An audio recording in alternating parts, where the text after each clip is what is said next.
Hello, ladies and gentlemen. There is a kind of silence that arrives after hurting a good man. It is not loud. It does not shout. It sits quietly and waits. Good men do not always leave with anger. Sometimes they leave with dignity. And that is what hurts the most. What women fear most is not his absence. It is the realization that he loved with purity, and she did not know how to protect it. Because a good man does not demand perfection. He asks for honesty. He asks for effort. He asks for respect. And when that is broken, something inside a woman breaks too. The fear begins slowly. The fear that she may never be loved with the same patience again. The fear that she mistook safety for boredom. The fear that she confused consistency with weakness. A good man does not make noise when he is hurting. He steps back. He grows quiet. And when he finally walks away, he takes his loyalty with him. That is when the fear deepens. Not the fear of loneliness, but the fear of regret. Because hurting a good man teaches a painful lesson. Not everyone who loves you will hurt you. And not everyone who stays is meant to be tested. What women fear most is realizing too late that emotional maturity cannot be replaced. That genuine care is rare. That respect is not guaranteed to return twice. A good man does not come to compete. He comes to build. He does not try to control. He tries to understand. And when that is taken for granted, the loss echoes louder than words. There is fear in knowing that apologies do not always heal, that love does not always wait, that some hearts leave quietly and never return. But there is also growth in this fear, because awareness is born from regret. Wisdom is born from loss, and healing begins when responsibility is accepted. This is not a message of blame. It is a message of reflection. To love well, we must first learn to value well. And sometimes the deepest lesson love teaches us comes only after we realize what we failed to protect. Silence hurts more than anger. Anger is loud. Anger argues, explains, demands answers. Anger gives you a chance to respond. But silence takes that chance away. When a good man is hurt, he does not always raise his voice. He does not always fight. Sometimes he simply becomes quiet. And that silence is not weakness. It is exhaustion. It is the sound of someone who tried to understand, who waited, who forgave more than he should have, and finally realized that his love was no longer safe. A good man does not leave to punish. He leaves to protect what remains of himself, and that is what hurts the most. Because anger gives closure. Silence gives reflection. Silence forces a woman to sit alone with her thoughts, to replay moments she ignored, to remember words she did not take seriously, to feel the absence of someone who once stood firmly beside her.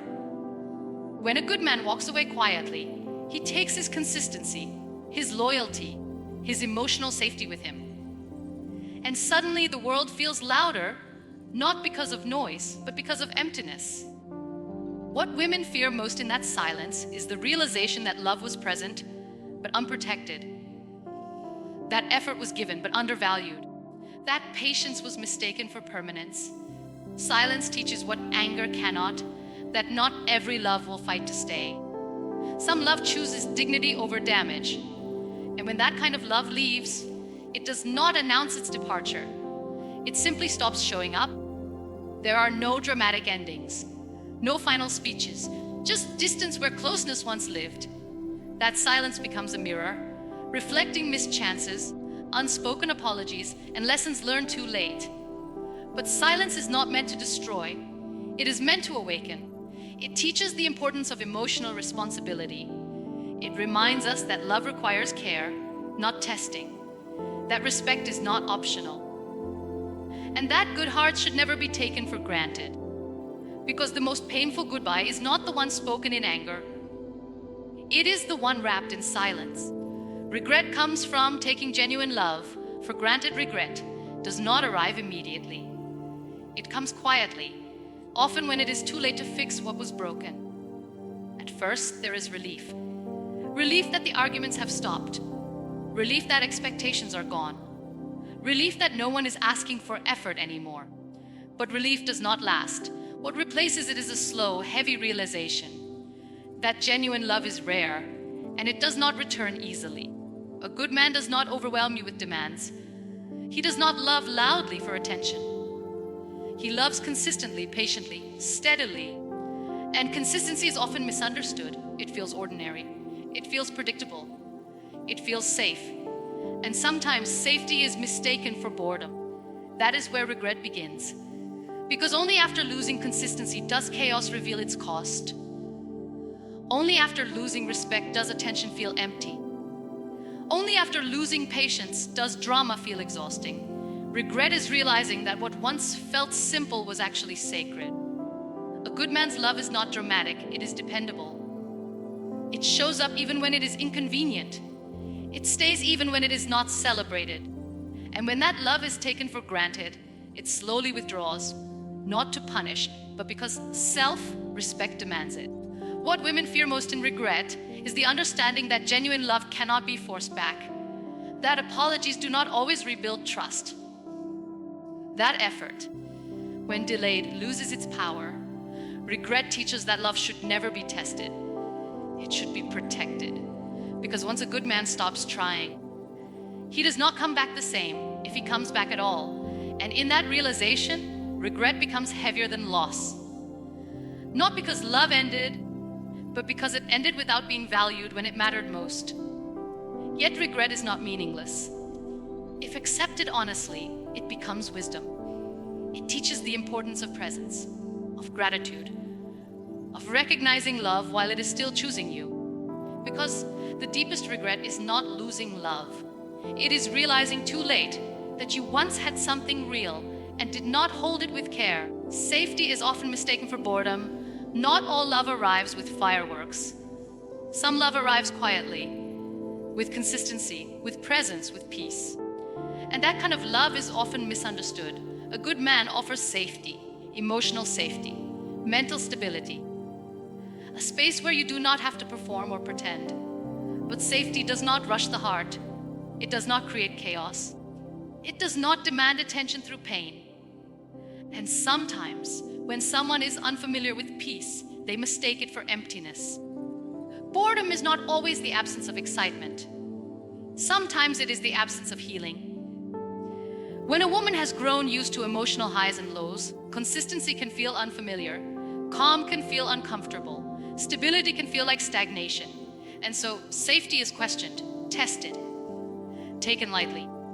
A good man's calm is not a lack of passion. It is maturity.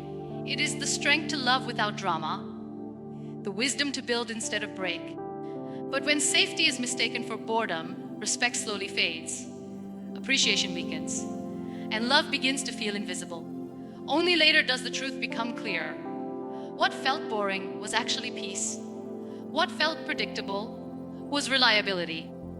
What felt ordinary was emotional security. And once that is gone, chaos no longer feels exciting. It feels exhausting. What women fear most in this realization is understanding that peace was present, but unrecognized. That the calm heart they overlooked was offering something rare. Because emotional safety cannot be replaced by attention. Stability cannot be replaced by excitement. And maturity cannot be replaced by intensity. A good man does not entertain chaos. He removes himself from it.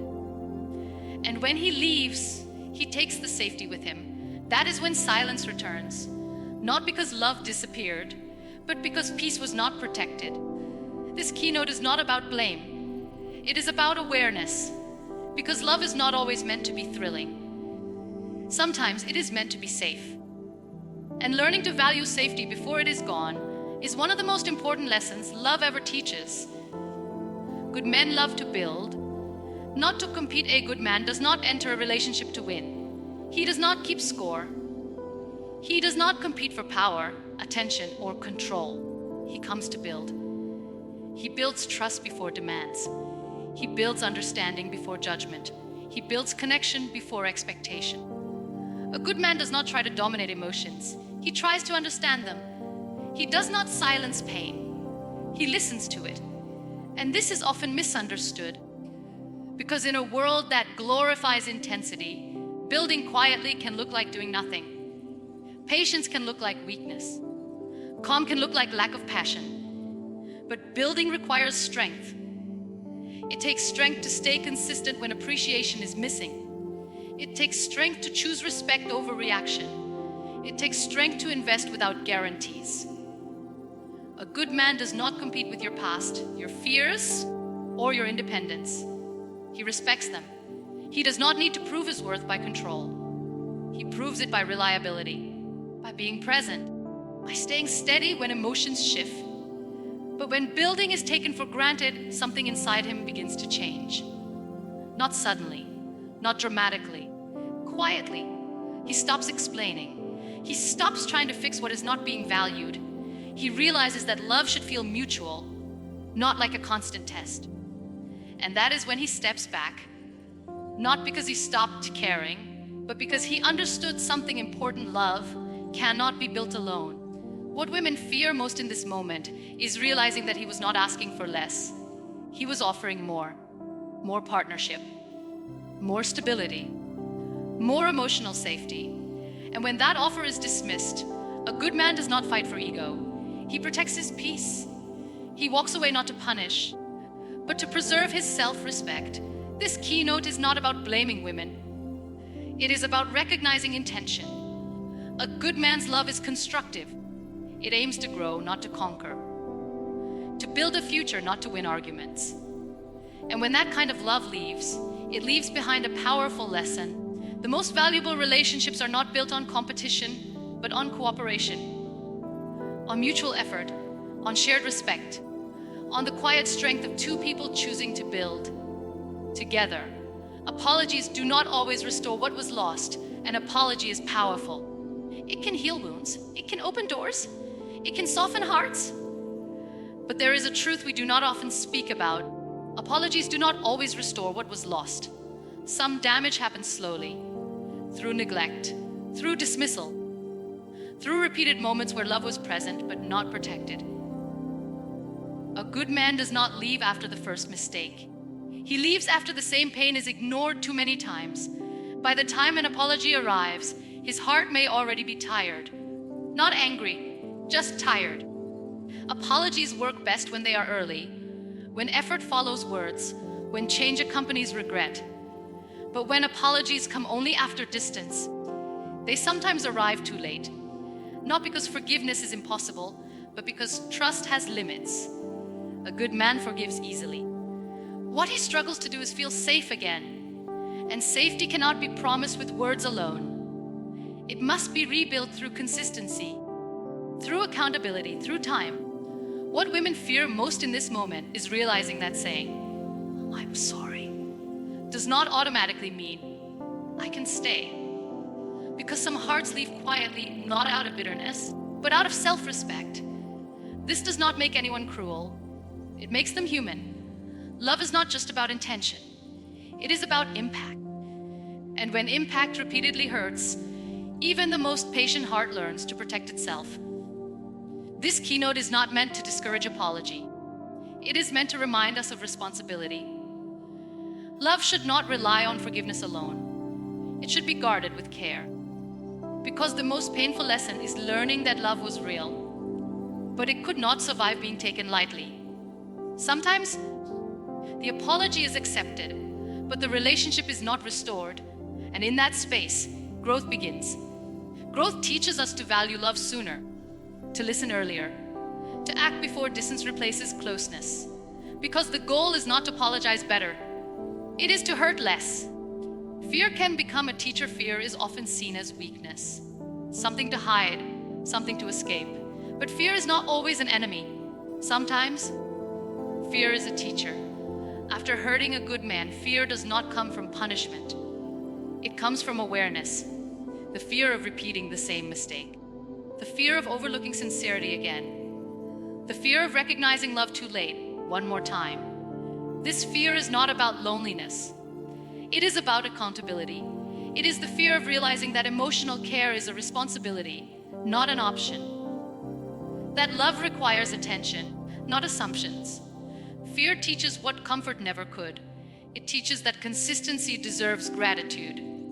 That loyalty deserves protection. That calm love deserves respect. When fear is faced honestly, it transforms into wisdom. It teaches patience. It teaches emotional maturity. It teaches the courage to pause before reacting, to listen before dismissing, to value before losing. Fear reminds us that love is not guaranteed, that good hearts are rare, that sincerity does not wait forever.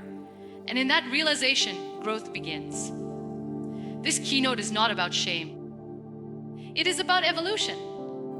Because the purpose of fear is not to keep us stuck in regret, but to move us forward with awareness.